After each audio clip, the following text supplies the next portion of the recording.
bem-vindos a mais um episódio de Vitamina Filosófica e connosco hoje temos mais uma vez o meu grande amigo Miguel Fernandes, que também adora filosofia, estudou filosofia, para falarmos de uma corrente filosófica que eu estou sempre a referir em praticamente todos os episódios e achei que esta era a altura certa para desenvolvermos mais sobre isso. Estou a falar de qual? Estou a falar do estoicismo. E por isso é que eu trouxe o Miguel, porque nós falamos muitas vezes sobre isto. Miguel, como é que estás hoje? Estás pronto para esta grande conversa? Olá a todos, estou bem e obrigado por me convidares mais uma vez para aqui para a nossa conversa, para divulgar um pouco sobre os nossos estudos do estoicismo, partilharmos ideias, partilharmos com os outros também e aprender sempre um pouco mais um com o outro e, claro, fazer essa Sim. divulgação do conhecimento. São sempre conversas interessantes. Olha, eu ia começar, para quem não sabe, como é que tu conheceste o estoicismo e de que maneiras é que ele te atraiu assim mais? Quais foram as ideias que te atraíram mais dentro do estoicismo? Sinceramente, já não me lembro bem qual foi a primeira vez. Ok. Talvez, não sei. Acho que é um heterónimo do Fernando Pessoa que, que fala qualquer coisa de estoicismo, não há? Eu penso que sim, agora não me recordo, mas é muito Eu acho, provável. eu acho que foi por aí. Ou foi com o epicurismo também. Há Sim. um heterónimo qualquer de Fernando Pessoa que acho que é epicurista. Uhum. E acho que foi nessa coisa de epicurismo e estoicismo que tive o meu primeiro contacto com esse nome, ou filosofia, mas assim mais, um estudo mais profundo. Se calhar até foi mesmo antes de começar a estudar filosofia na universidade, Uhum. mas pela universidade surgiu a necessidade de aprofundamento, porque foi uma filosofia que me atraiu bastante, Sim. eh, não só a filosofia em si, de facto, do seu estoicismo, mas porque a filosofia antiga, ligada a Platão, ligada a Aristóteles, sempre me atraiu muito. E a filosofia estoica, o estoicismo, a moral, a ética, tem uma base muito grande aristotélica. Uhum. E Platão também da moral, porque a vida boa, a vida justa, ligada à virtude. E, portanto, sempre foi um modelo de pensamento que me atraiu bastante e que me Sim. levou o estoicismo, porque o estoicismo, para além de ser uma filosofia, é também uma filosofia muito prática. Um, o Séneca chegava mesmo a falar disso, que se não houver prática, se for demasiada uh, Teoria. ação sem uma Sim. aplicação prática, uma ação, a prática da virtude, ela torna-se pouco produtiva. Séneca frisava bem isso. Sim, sim. E, portanto, é isso que me atraiu mais. Não, eu concordo contigo porque também foi o que mais me atraiu. Especialmente nos estudos de filosofia, e tu sabes principalmente que há muita parte metafísica, há muita parte que parece que não tem realmente nenhuma ligação com o mundo em si prático. E achei engraçado, há mais de 2000 anos, haver um conjunto de pessoas que decidiram, não, vamos utilizar a filosofia de forma prática. Como é que nós podemos atingir uma boa vida? Uma vida onde alcançamos a verdadeira felicidade, segundo os estoicos. E todos os ensinamentos deles atraem qualquer pessoa que os consiga ler, especialmente nestes últimos anos está a surgir muito. Porquê? Porque os dramas e as situações e os problemas que os gregos, por exemplo, enfrentavam há 2000 e tal anos no seu dia a dia, são praticamente iguais aos nossos. Uma pessoa, se ler as Meditações de Marco Aurélio, vê que mesmo que ele tenha existido há mais de 2000 anos, ou há aproximadamente 2000 anos, e tenha sido o imperador de Roma, o homem mais importante do mundo, quando alguém lê aquelas meditações, vê e consegue se relacionar com as suas circunstâncias, porque todos nós passamos pelas mesmas coisas. Pela dor da perda, passamos pela dor da morte, passamos pelos desafios do dia a dia, conflitos com os outros, etc. E uma das coisas que para mim, aliás, até é um dos princípios basilares do estoicismo, é quando eles falaram de que nós devemos focar apenas no que podemos controlar e sermos indiferentes ao que não podemos controlar. E isto é tão básico, tão simples, mas inclusive serviu de base para muito da psicologia moderna, que eu tive a oportunidade de falar num outro podcast com um convidado meu, e achei isso interessantíssimo, como é que certas máximas tão simples que eles tinham conseguem nos trazer uma vida mais sã, mais feliz e mais racional, não é? É fantástico. E esse princípio eu acho é um princípio fundamental e muito poderoso, não é? Porque parece simples, mas é mais complicado do que parece, porque está na mais pequena coisa, não está só num evento, não está só, por exemplo, eu quero controlar que hoje tivesse sol e está chuva, Uhum. mas no próprio pensamento, em lidar ao desejo, etc. Eu não controlo isto, eu tenho isto, mas eu não controlo totalmente, tenho um controle indireto, não é?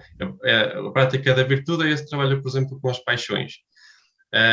Mas esse focar no que eu controlo e em vez do que eu não controlo, ou por exemplo, parecer amoroso é muito comum. E se eu perco, ou etc. Não controlo, se perco, primeiro não Sim, é um sim, objeto, não pertence, mas eu não controlo que ele se vá separar de mim, por exemplo. sim, E há muito esse apego, esse medo, por exemplo. Ou seja, está aqui uma pequena coisa em que eu posso usar esse princípio de focar naquilo que eu controlo e não no contrário.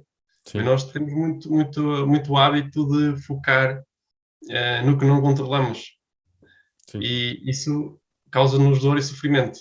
Então, o estoicismo busca, através da virtude e da prática da virtude, desculpando a redundância, romper com essas amarras, com essas paixões e buscar a realização, buscar a liberdade.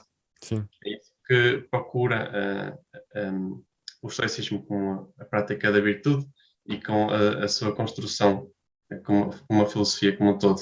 Sim, sim.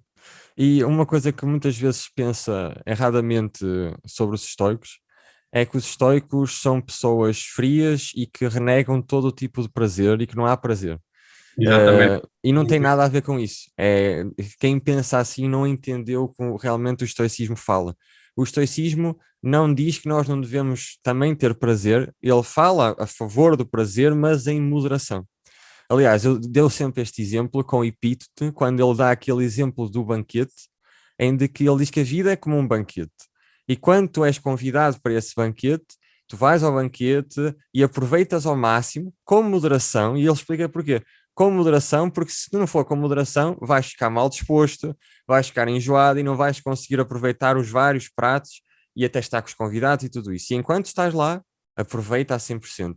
Tem esse prazer. Mas depois ele diz uma coisa muito importante, que é, na hora em que o banquete estiver a terminar, sai tão graciosamente como quando entraste. E é esta capacidade de estar no momento presente e vivermos a 100% o que a vida nos está a oferecer e que nós também ajudamos e que influenciamos a aparecer, mas saber também de que tudo são ciclos na vida e de que um dia, inevitavelmente, por muito grande que seja o ciclo ou por muito curto, as coisas mudam e começam a alterar-se. Aliás, isto não é um filósofo estoico, mas tem uma base aqui quase que estoica, que é o Heráclito, quando ele fala de que tudo muda, não é? Quando nós vamos para um rio, a segunda vez já não é o mesmo rio, já é completamente diferente.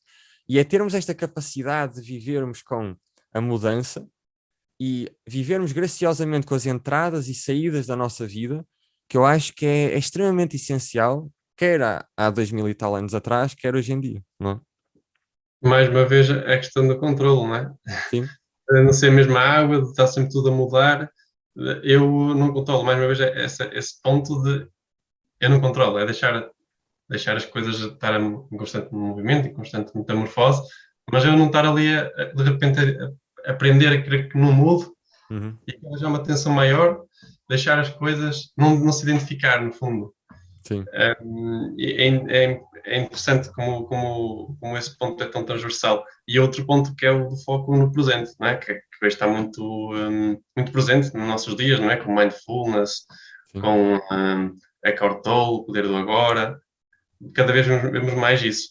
E é interessante ver como eles falam muitas vezes, os estoicos, de focar, de não estar preso ao passado, de não estar preso até ao futuro, a pensar nas coisas. Eu não me lembro do exemplo em específico, mas lembro-me que na carta número 5, no final da carta número 5 do livro de Seneca, Cartas a Lucílio, ele fala qualquer coisa de, não é do tigre, mas do animal, que ele está, caça, etc., passa pelo perigo, mas depois, pronto, não está ali a pensar, ai tal, ela fugiu-me, podia ter corrido mais, ou podia ter espetado as garras de outra forma, tinha sim, conseguido a comida, não fica ali a ruminar. E uma coisa interessante é, por exemplo, também os gatos, né? Outros felinos, né? sim, sim, Eles veem uma coisa, um perigo, quando um salto, as patas, mas depois, ok, já passou o perigo, volto outra vez a andar calmo. não fica a pensar no passado nem no futuro. Os cães Sim. igual, não ficam a pensar, porra, porque é que aquela cadela não me liga nada?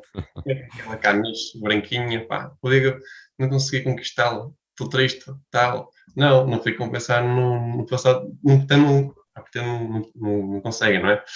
Sim. Pensar no passado ou no futuro, mas para dizer que esta coisa da memória, não é? Estarmos sempre a reviver uma experiência, estar nesse círculo do hamster presos não nos faz criar movimento como o presente. O presente é esse movimento em que eu aceito o não controlo das coisas e foco no controlo. Neste caso é o Exatamente. presente. Né? A única coisa que controla é o presente.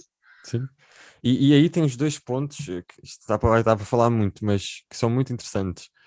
O primeiro, que estavas a falar dos animais, porque realmente nós somos os únicos seres que nós conhecemos que, depois de um evento acontecer, nós ficamos apegados a ele.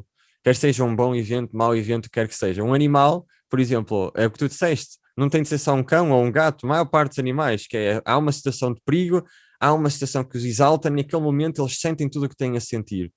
Mas imediatamente depois, ou no máximo alguns minutos depois, já estão a seguir em frente e já estão com a nova onda. E nós somos os únicos seres que conhecemos até hoje de que uma coisa pode nos acontecer negativa hoje e se calhar há pessoas que daqui a 5 anos ou mais ainda estão a remoer e estão a pensar porque é que isto aconteceu, isto não devia ter sido assim, e estamos a constantemente negar o presente. E isso, claro, é uma receita fantástica para problemas de saúde mental, não é? Para depressão, para tristeza, para ficarmos presos dentro de nós mesmos e não aceitarmos a mudança natural da vida. E uma coisa muito importante também, que eu acho que também é relevante falarmos aqui, é de que muitas pessoas também acham que o estoicismo é uma pessoa resignada, não é? É alguém resignado, pronto, olha, aconteceu como aconteceu, não há nada a fazer e eu simplesmente aceito isso. E não tem nada a ver, porque basta uma pessoa olhar para exemplos de grandes estoicos, como o que eu disse, né? O Marco Aurélio, o imperador de Roma, para percebermos que não são pessoas que são resignadas e que não fazem nada. A maior parte dos grandes estoicos são pessoas que levaram uma vida de grande ação, de grande movimento. A única diferença é que eles apenas se focavam naquilo que podiam controlar, naquilo que estava na sua direta influência.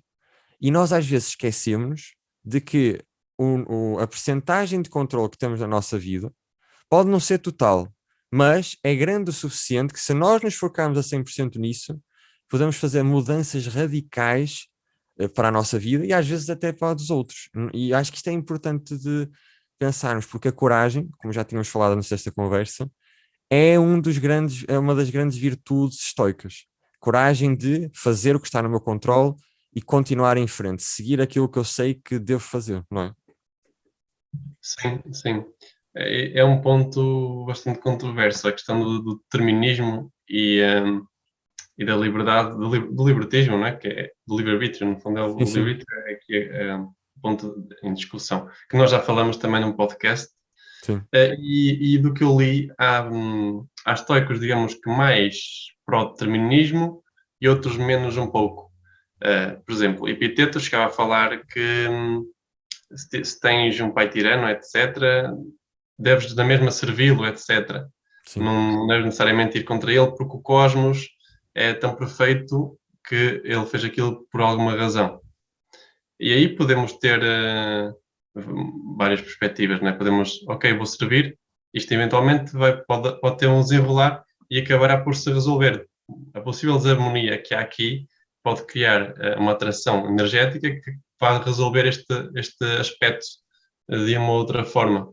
sim, Ou ter um papel não confrontativo com o pai, por exemplo, mas mais pacífico. Olha, não acho correta esta forma de agir, etc.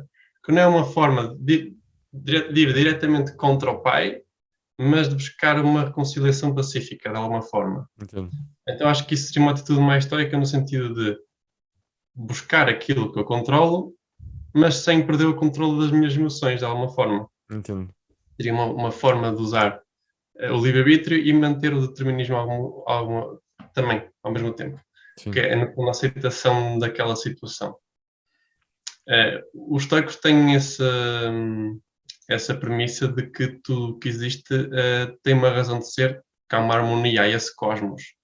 A resposta deles para o mal é que é a responsabilidade do ser humano porque não mantém aquela educação, aquele trabalho sobre si, e então acaba por se degenerar, por assim dizer. Sim, Isso poderia levar para outras discussões filosóficas, sim. mas não vamos a ter isso aqui neste momento, que daria muito pano para mangas. Sim, é tudo isto que estamos a falar, dá para falar muito mesmo. Sim, dá muito, de facto. Mas é importante relembrar esses 2 pontos que falaste, que é, o filósofo não é aquele durão, sem emoções, ele sente, Sem simplesmente dúvida. ele está no comando, mas não reprime as emoções. E aceitar e lidar com as emoções e não ficar afetado por elas no sentido de estar a observá-las, é Preso, diferente não de é? reprimir emoções. Sim, sim. É diferente de reprimir emoções. Acho que foi em Seneca que ele escreveu qualquer coisa. Se um familiar teu morrer, etc., tudo bem, chora, etc., mas não fiques demasiado tempo aí preso. Aceita esse acontecimento, etc. Ou seja, ele não diz para reprimir as emoções nem as Sim. lágrimas. Sente, se sentires que deves chorar, chora, mas não fiques aí a patinar nessa coisa. Mas e morreu, e morreu, e morreu. Aceita, porque é o curso natural da vida, etc.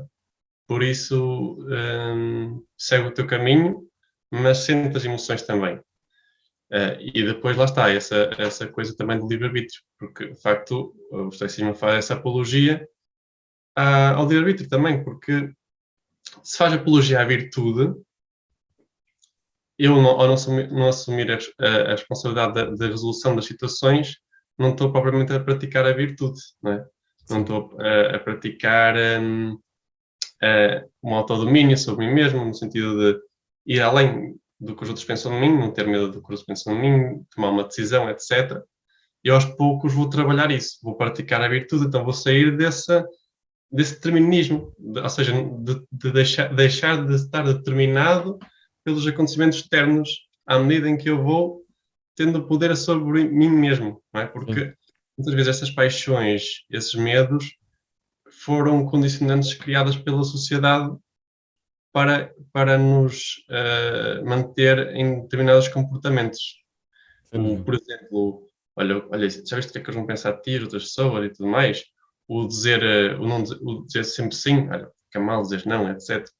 É, no fundo, uma espécie de programação coletiva que nós estamos condicionados e que só a partir do trabalho sobre nós mesmos, da nossa emancipação interna, é que vamos aos poucos começando a dizer mais nãos, começando a dizer o que pensamos, vemos que isso não agrada aos outros, e isso é um trabalho sobre virtude em si e é também um trabalho para nos tornar mais livres.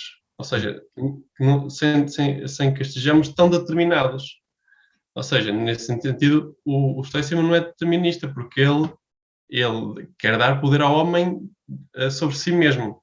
Sem dúvida. Então, só é determinista no sentido em que aceita as coisas como elas são e pronto, e fica ali, ok, as coisas são assim.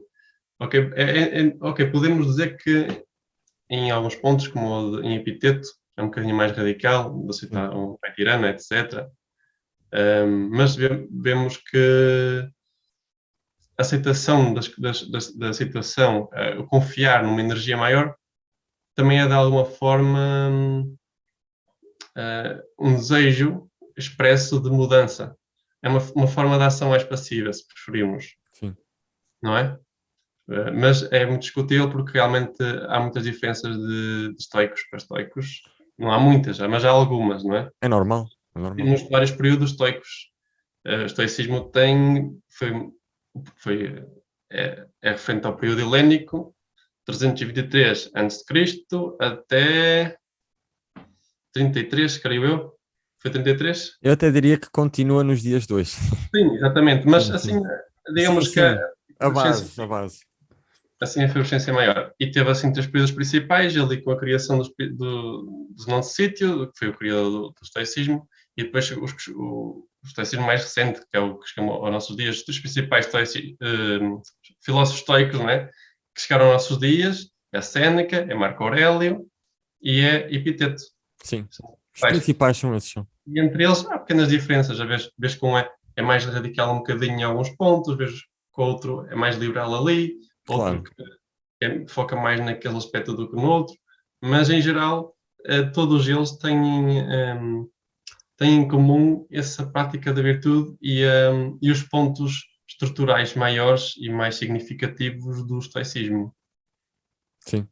Não, isso é relevante e, por exemplo, mesmo o exemplo que tu deste há um bocadinho do pai tirano, inclusive já discutimos isto fora dos podcasts, de que traz um grande assunto que é a aceitação, porque ele aí fala de que ele tem de aceitar o pai tirano porque já nasceu com o pai tirano e que se calhar o melhor seria respeitar a ordem das coisas. Mas também pode-se questionar aí e perguntar de que, embora ele possa aceitar o pai tirano, a aceitação total significa também, se calhar, aceitar os seus desejos internos de não estar com o pai tirano. Ou seja, a aceitação não é só do que está no exterior, é do interior. É aceitar também os nossos desejos, as nossas vontades e o que está lá à volta. E conseguirmos arranjar um equilíbrio, que eu, na minha opinião, nunca vai ser perfeito, não é? Porque não existe uma fórmula certa para todas as situações, mas cada um tem de perceber em cada circunstância, mais uma vez, o que é que está no meu controle e o que é que não está no meu controle. Na situação do pai tirano, cada um poderia ver a sua própria circunstância, mas também uma solução possível é, ok, eu vou ter aqui a situação com o meu pai é tirano, eu não gosto disto, mas eu tenho de aceitar que o meu pai é assim. Contudo, se eu tiver a possibilidade de não estar com o meu pai tirano, se isso for uma possibilidade, eu tenho também o poder de agir sobre isso. E é esta sabedoria prática, não é? Em olharmos para cada situação e percebermos, ok, eu não posso, cá está, controlar os sentimentos de outra pessoa, as ações, os comportamentos e todas essas coisas, verdade, mas eu posso controlar e orientar as minhas reações, os meus sentimentos e tudo em relação ao que o mundo me está a trazer. Quer sejam pessoas, quer sejam circunstâncias, etc, etc. E isso até faz um bocadinho uma ponte para o século XX, não é? Com os existencialistas, quando dizem que nós podemos não controlar as circunstâncias, mas podemos sempre escolher a nossa resposta àquilo que nos acontece. E isto, na minha opinião, também é um princípio bastante estoico. E é aí que está, na minha opinião, a grande liberdade humana, que é, muitas vezes, ok, eu não posso controlar as perdas se me morre um pai, se me desaparece uma relação, se me aparece uma doença, se eu perco um emprego, há coisas que estão fora do meu controle. Mas eu tenho a possibilidade de escolher como é que eu vou reagir a isto. E uma coisa também aqui importante, que também era algo que eu queria falar contigo, que é o foco de todas essas ações dos estoicos, de fazer esta balança entre o que eu controlo e o que não controlo, é sempre com o objetivo de atingir aquilo que eles chamam de ataraxia, que é a felicidade, só que era uma felicidade completamente diferente que a maior parte de nós hoje associamos, porque muitas vezes associamos felicidade àqueles estados de pico, não é? Estados de entusiasmo, de adrenalina e tudo isso. Os filósofos estoicos não achavam que isso era felicidade. Para os estoicos, a felicidade era a tranquilidade, era a harmonia interna e externa. Era viver nessa harmonia suave e poderosa dentro de ti. O que é um conceito que é muito diferente do que hoje em dia achamos, não é? Até porque essa paz está mais ligada até à tranquilidade, não é? Porque a palavra em latim é tranquilitas animi, basicamente é tranquilidade da alma. Uhum, E o conceito de apatheia, não é? sim, Juntamente com a ataraxia, a apatheia está ligada a pathos. O A é quase sem paixões, então é esse estado em que eu estou longe das paixões. As paixões estão aqui, tipo o mar, cheio de sim, paixões. E eu estou aqui a olhar para o mar. Estou em tranquilidade porque eu não estou a ser afetado por essas sim, ondulações. Estou ali como se fosse transparente. Passa sobre mim. claro, Esse conceito é muito interessante porque essa paz, né, eu associo às vezes até a felicidade muito mais até a paz do que outra coisa, porque essa paz, esse estado de tranquilidade dá-nos uma sensação de amor maior, de tranquilidade, de paz, não é? sim, sim, E aí o que eu ia falar, para complementar o que estás a falar, apesar de Epíteto dar esse exemplo do pai tirano, ele também fala noutras cartas, ali não é bem cartas, é mais tipo aforismos, não é? sim, No canto de Epíteto, que ele fala que podemos. ser aquilo ou isto, mas atenção, tens que saber que vais ter que passar por isto, vais ter que passar por isto, isto e isto. Ou seja, ele diz, tu podes chegar aqui, mas vais ter que passar isto aqui. Uhum. Senão mais vale ficares aqui. Mais vale ficares no lugar. Ele até faz a comparação que nós somos como atores. Sim, E Deus deu-nos um papel a desempenhar.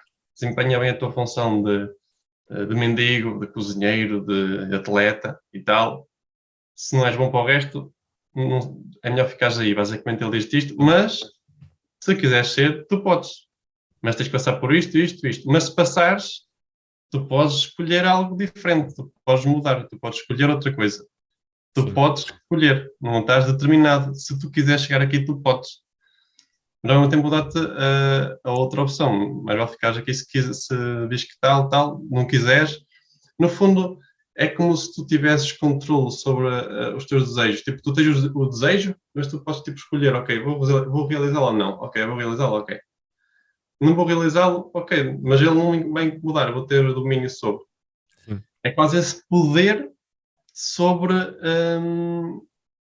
a determinação do desejo, porque o desejo determina que tu sim. realizes aquele aspecto, mas tu escolhes ser dono desse desejo. Tem uma certa semelhança ao budismo até, não é? No sentido, Estava a pensar nisso, sim. essa abolição, não é? Do eu e esse mergulho na grande alma, nessa energia, no vazio, não é? Sabes que isso agora fez-me. Isso é incrível porque me fez pensar algo que eu acho muito relevante, especialmente para os tempos atuais, que nós, hoje em dia, estamos muito condicionados a achar de que é através da obtenção de todos os nossos desejos que vamos conseguir ser felizes. E não entendemos a corrida de rato que isso é, porque isso nunca vai terminar. E o problema disto, há vários problemas, grandes desafios. Um deles é que os nossos desejos estão constantemente a mudar. Os nossos desejos são altamente mutáveis, tal como as nossas emoções são altamente mutáveis. E numa sociedade como nós temos hoje em dia, uma sociedade que, para o bom e para o mal, tem coisas muito boas, coisas más, tem um altamente capitalista, não é? Onde nós temos muitas ofertas de todo o género, de pessoas, de objetos, de coisas e tudo isso. Isso é uma circunstância, um ambiente perfeito para hiperestimular os desejos dentro de nós. E se nós não entendermos que não são os desejos que me vão fazer feliz, mas essa felicidade, essa tranquilidade que os estoicos falam, já tem de existir como base, nós perdemos a correr todas as mudanças de emoções, todas as mudanças de desejos, tudo o que está à nossa volta. E é por isso que eu acho que é muito importante nós, primeiro, encontrarmos esse lugar da ataraxia, como os estoicos falam, dentro de nós. E depois de encontrarmos essa tranquilidade duradoura, aí nós podemos brincar com os nossos desejos. Dizemos, ok, eu tenho este desejo surgiu como um pensamento, por exemplo, e eu acho que este desejo realmente faz sentido seguir, eu escolho seguir este desejo. E vai-se a 100% com esse desejo. Mas aí voltamos a ter esse controle sobre nós mesmos, essa orientação interior, do que nós estarmos como alguém que, imagina, está sentado num banco de jardim e sempre que vê um cão a passar, vai querer ir atrás do cão novo. E depois vai noutro, depois vai noutro. E depois, claro, isto vai trazer uma ansiedade gigantesca e também depois a depressões e tudo, porque as pessoas chegam a um ponto em que percebem, mesmo que inconscientemente, a roda nunca vai terminar. Olha a roda de Samsara, se calhar, se quisermos falar do budismo. Nunca vai terminar. Estamos sempre na roda e nunca acaba. É interessante ver como hoje na nossa sociedade o desejo é super, hiper, mega estimulado. Vemos logo nos anúncios, tu precisas deste carro mais confortável, melhor, anda mais rápido, mais económico, é elétrico, é híbrido, é híbrido.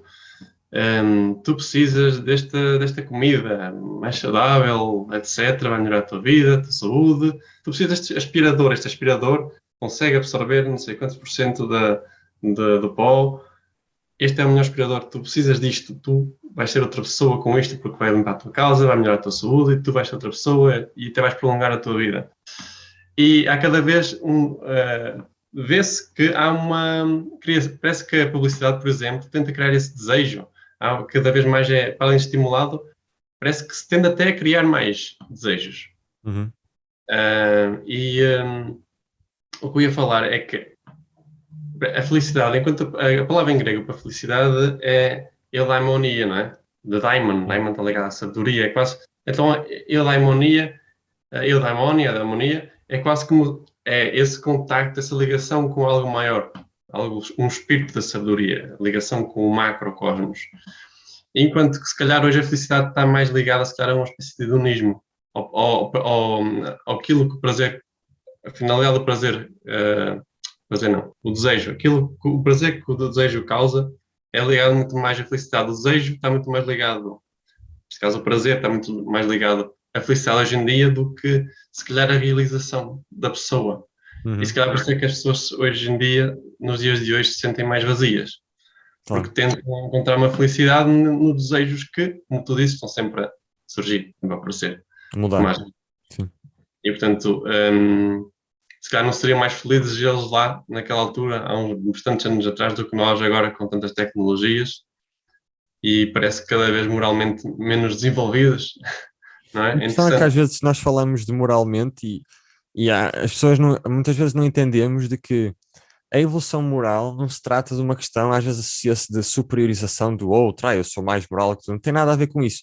Inicialmente, a moral, existem vários códigos e tudo isso, mas a moral é sempre pensada como um conjunto de formas de viver para maximizar a felicidade do ser humano, a felicidade possível para o ser humano obter. Estávamos a falar disto enquanto estavas a dizer, lembrei-me de uma pequena história que exemplifica muito bem esta situação dos desejos. E a ideia é mais ou menos isto: um rei extremamente poderoso, lá mais para a parte oriental das Arábias, há muitos, muitos anos atrás, e ele queria encontrar uma lâmpada mágica que supostamente concedia todos os desejos do mundo. Tinha aquele clássico dos três desejos. E então havia um senhor que vivia no meio da rua e que tinha essa lâmpada há muitos anos e nunca a tinha utilizado. E ao pensar nisso, ele ficou: como é que é possível? Então ele tem aquela lâmpada que concede todos os desejos do mundo e ele não usa aquilo. Aquilo é um desperdício. A lâmpada tem de vir para mim. Então ele mandou uns guardas irem roubar a lâmpada desse homem. Então os guardas deram a lâmpada ao homem, ao rei neste caso, e então ele foi para o seu quarto e no seu quarto ele estava entusiasmadíssimo. Ok, o que é que eu vou pedir? E então esfregou a lâmpada e saiu lá o gênio. E ele inicialmente disse assim: o que é que tu vais querer? O que é que queres que eu te faça? Qual é que é o teu primeiro desejo? E então o rei disse: eu acho que vou querer ter mais 2 reinos, que é para eu ficar ainda mais poderoso, mais 2 cidades. E o gênio da lâmpada disse-lhe assim: só apenas mais 2 cidades? Para um rei tão esplendoroso como tu, 2 cidades é o suficiente? E ele: realmente tens razão. Então vão ser mais 3 cidades. E ele: só 3 cidades? E o resto, grandioso rei, não queres ter mais 10 mulheres também? E ele: sim, sim, mais 10 mulheres. E ele: 10 só? Porquê 10? Porque não 20? E então ele ficou assim durante 3 dias no seu quarto, não saiu do quarto, e depois abriram a porta, porque estavam preocupados, e ele tinha morrido de esgotamento e à fome, e sem pedir um único desejo. Um, e então eu sempre achei engraçada esta história porque nós como estamos sempre à procura da coisa mais brilhante, da nova, e isto não é suficiente. Isto até é bom, mas não é suficiente. Eu preciso de mais, mais, mais e mais, e depois acabamos de não concretizar nada e morremos como o rei naquela ânsia de ter os desejos. Por isso eu acho que é uma história que realmente exemplifica bem esta ideia, não é? E os estoicos têm uma frase relativa a isso, não lembro exatamente como é a frase, mas é do género: a riqueza é desejar o suficiente, a verdadeira riqueza é desejar apenas o suficiente. Sim. Desejas o suficiente, és grato pelo que tens, porque é o que tu precisas, tens de comer, comes bem, comes ali um pão alagareiro, já precisas comer uma batata frita com um bife e arroz. Para que é que eu vou estar a desejar aqueles pratos pequeninos, gourmet, super caros, uma ostentação, riqueza, uma mansão, quando tenho uma casa confortável? Ou seja, eu tenho o que preciso e sou grato pelo que tenho, então, mas porque é que vou desejar mais se eu tenho aquilo que preciso? Porque é que se tenho aquilo que preciso, vou querer arranjar mais coisas para precisar, não é? parece até um bocado ilógico. Então, mas se eu tenho tudo o que preciso, para que é que eu vou estar a desejar sempre coisas que me vão fazer sofrer porque eu não as tenho, né? Porque há esse pêndulo. Eu desejo quando não tenho, mas quando tenho, já fico sem desejo. Sinto tédio. É quase aquele pêndulo do Schopenhauer que ele falava. Sim, sim. Então, o desejo tem essa ambiguidade. Eu desejo enquanto não tenho. Mas quando tenho, sinto tédio porque já tenho e quero outra coisa. Estou sempre a tirar lá para a frente. E então quando eu chego lá, já está mais à frente. Então eu nunca chego a realizar o desejo porque eu estou sempre a tirar. Sim. Ai, Sem stress, sem stress. Então estou sempre. Então estou sempre a tirar lá para a frente. E nunca chego lá, porque o lá é sempre lá à frente. Sem dúvida. Então, como é que eu vou obter a realização de algo se esse algo nunca chega? Se Sim, sim. calhar é porque já está aqui.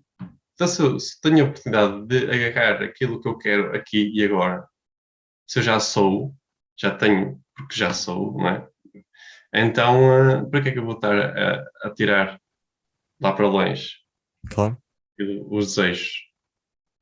E cá está, isto é importante também perceber mais uma vez de que os desejos não são vistos, pelo menos é o que eu consegui interpretar, não são vistos como algo negativo dentro desta corrente. É algo que existe, e são coisas naturais. Aliás, dentro do budismo, inclusive, há muita gente que diz: eu quero não ter mais desejos. Só que a grande ironia disto tudo é que o desejo delas é não ter mais desejos. Por isso continua ainda a ser um desejo. É irónico e mostra-nos o quê? Que os desejos são algo natural, como os pensamentos são algo natural. São coisas que acontecem naturalmente em nós e não têm mal em si.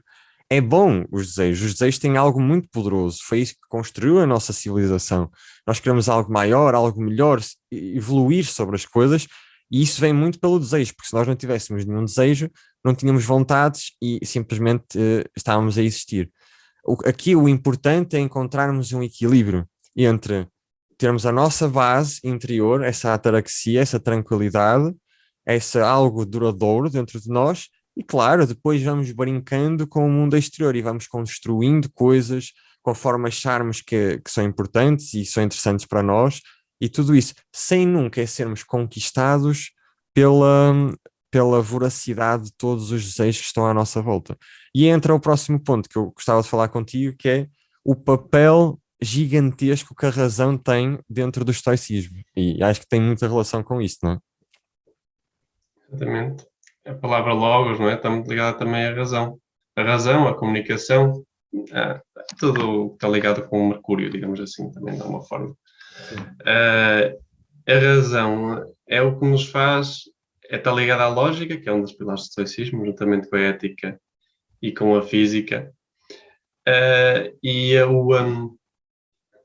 peraí, dei uma branca, depois corto Sem isto. problema, sem problema. Temos a lógica. Não, mas é isso, Miguel, que é a razão é das coisas mais importantes a ser cultivada, porque a razão acaba por ser uma arma, a melhor arma que nós temos para conseguirmos viver uma vida tranquila e feliz. Porque caso contrário, se vivermos irracionalmente, se vivermos de forma ignorante, vamos ser apanhados por todos os demónios interiores, todos os desejos e tudo, não é?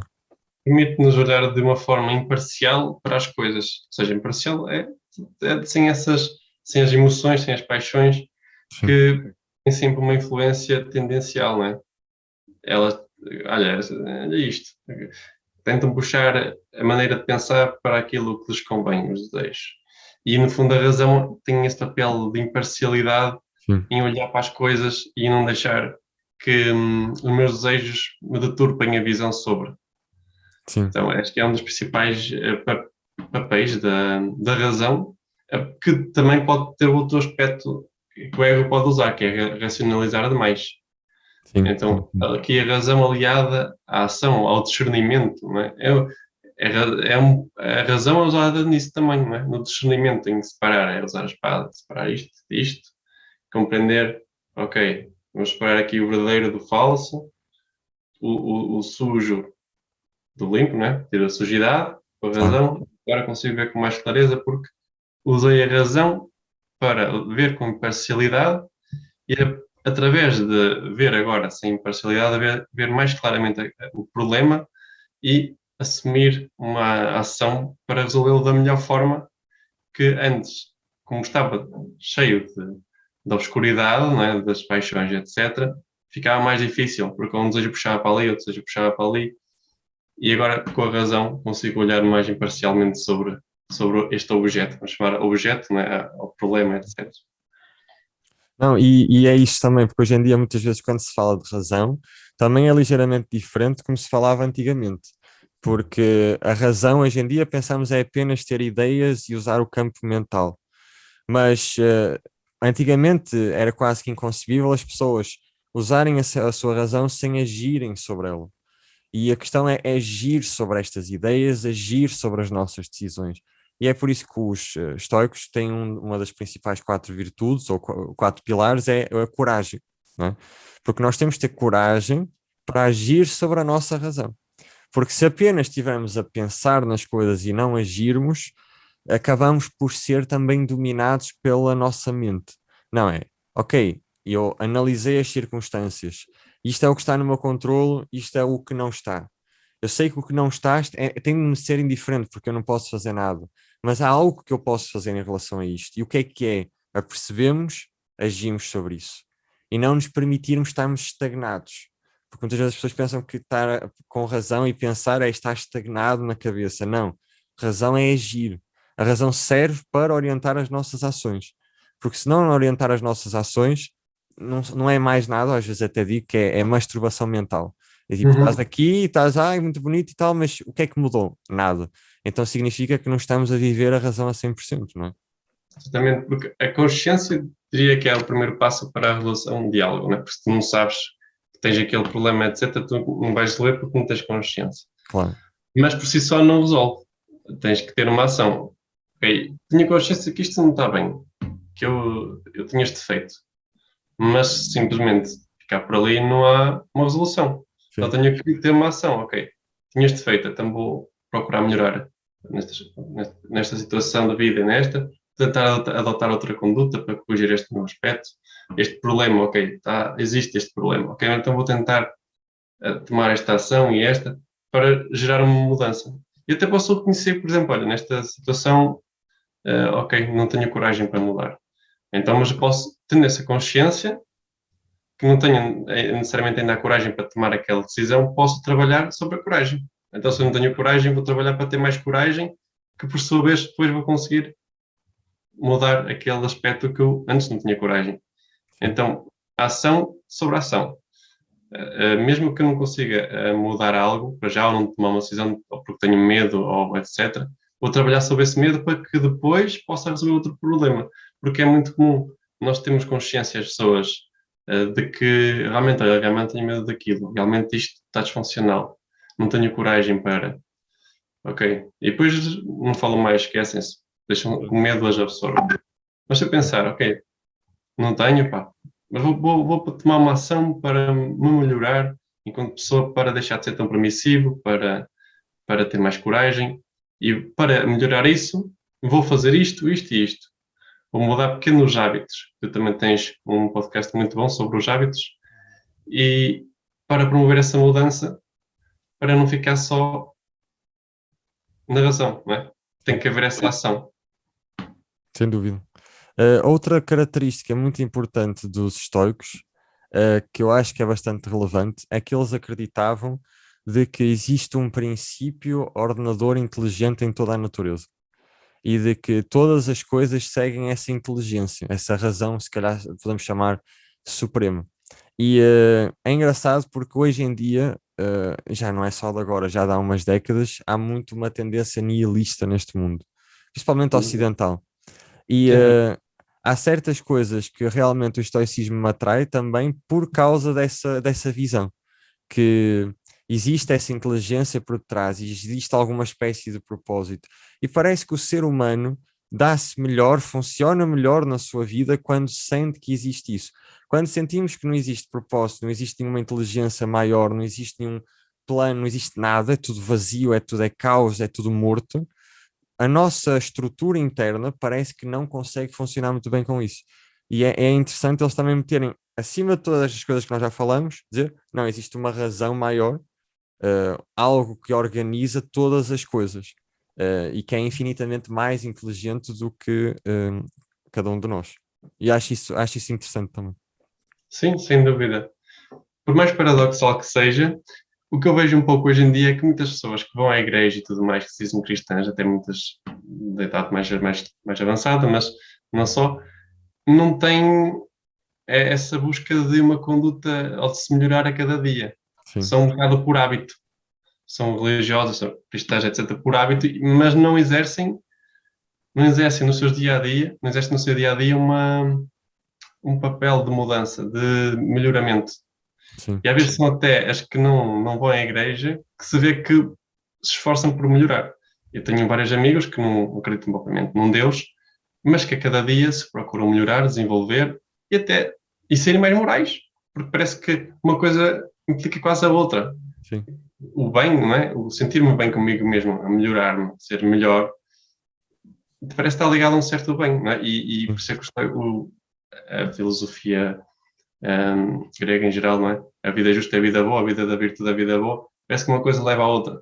E muitas pessoas que estão por aí que não acreditam num Deus propriamente, mas têm uma ligação, uma prática da moralidade ou uma conduta moral que sim. muitas pessoas que se dizem ligadas à religião, que supostamente devia ter um princípio de trabalho interno para ligar para ter esse religarem, não é? Que vem a palavra religião, parece que muitas vezes há uma certa hipocrisia. Eu sou isto, sou cristão e tal, mas depois na prática, Não se vê onde é que nada. está, onde é que está as tuas obras? A tua fé é morta. Não É, é? E é paradoxal, porque quando há muitas pessoas cristãs, quando há uma coisa, uma situação da vida que as mexe, ficam aflitas, elas parece que acreditam numa certa aleatoriedade, têm medo que aconteça outra vez, etc. Mas eram cristãs, têm santos em casa e agora parece que vê-se que é um pouco por hábito, mas falta isso tornar-se intrínseco, fazer parte da pessoa, a filosofia ser e não só ser por hábito. Acho que isso falta muito hoje em dia e é o que tu falaste. Nos dias de hoje em dia, e um pouco lá mais para trás, há muito, para além desse nihilismo, que acho que muitas vezes até é mais hedonismo, não é? Porque o hedonismo é essa filosofia que a felicidade está no prazer. E hoje uhum. em dia há muito essa felicidade ligada ao prazer das pessoas. Por isso é que as pessoas muitas vezes estão tristes quando são privadas do prazer, quando passam por situações que as deixam frustradas, porque as pessoas não estão preparadas para lidar muitas vezes com a dor. Sim, Desde pequenas que são super protegidas, que não lidam com o mundo, que ficam presas nos tablets e nos iPhones, e isso cria uma falta de desenvolvimento que depois na vida adulta vai causar dificuldades porque não têm desenvolvido algo mais cedo, não é?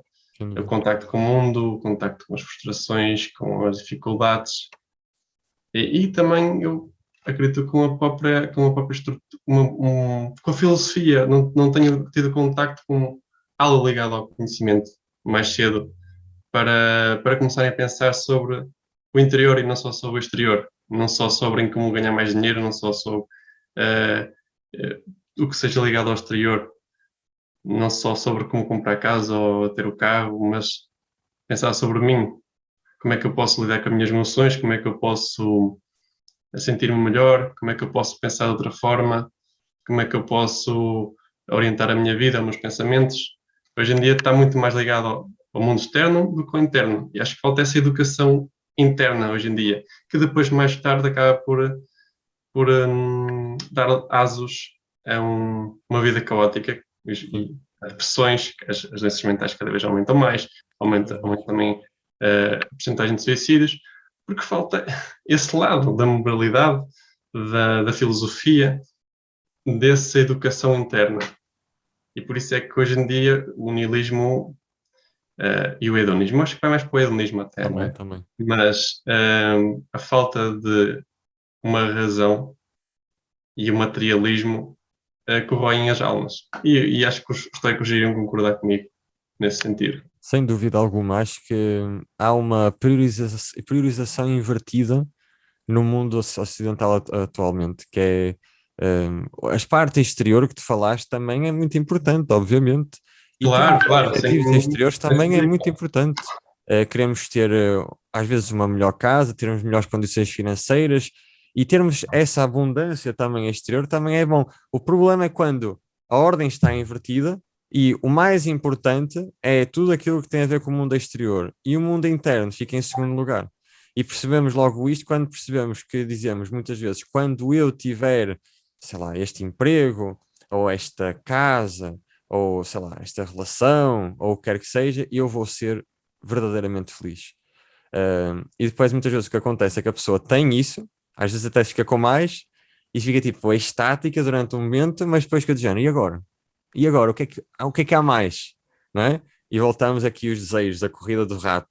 E enquanto que se nós viermos ao contrário, que tem um trabalho difícil de fazer, mas de, ok, primeiro é a minha educação interna, primeiro é o meu mundo interior, e depois do meu mundo interior vem o meu mundo exterior. E aí há uma maior harmonia. E eu acho que aos poucos a nossa sociedade também vai-se começando a relembrar disto, por estar a bater com a cabeça contra a parede. Como tu dizes, cada vez mais ansiedade, cada vez mais depressões, e muitas vezes a base é esta também, em grande parte, que é nós continuamente compararmos com pessoas, com situações, com circunstâncias, pormos todo o nosso foco de felicidade naquilo que eu já atingi, naquilo que eu posso vir a ser e tudo isso, e em vez de olharmos para o valor que já existe cá dentro, aquilo que já existe neste preciso momento. Uh, dúvida. mas pronto, concordo a 100% com o que tu estavas a dizer. É um bocado, basicamente é ser para ter, não é? Porque vemos muita gente que ganhou era milhões, etc. E depois, passado uns dias, está sem dinheiro, ou passado uma Um ano semana, ou dois já. ou se calhar até horas, não sei, Sim, sim, mas passado pouco tempo está sem dinheiro. Porquê? Não tem educação, não tem mindset, não tem o ser para ter, não tem educação. sim. E quando se diz que deve haver um trabalho maior interno, etc., deve-se focar nisso, não quer dizer que eu agora vá viver para a rua dentro de um barril, como o Diógenes, não. Quer dizer que ok, eu vou procurar ter aquilo que eu preciso, ter um espaço para viver, ter comida, ter etc. E se tiver possibilidades de melhorar, não é? Claro. Mas estabelecendo prioridades. Se eu preciso se eu preciso pagar a renda e etc., não vou comprar um Porsche.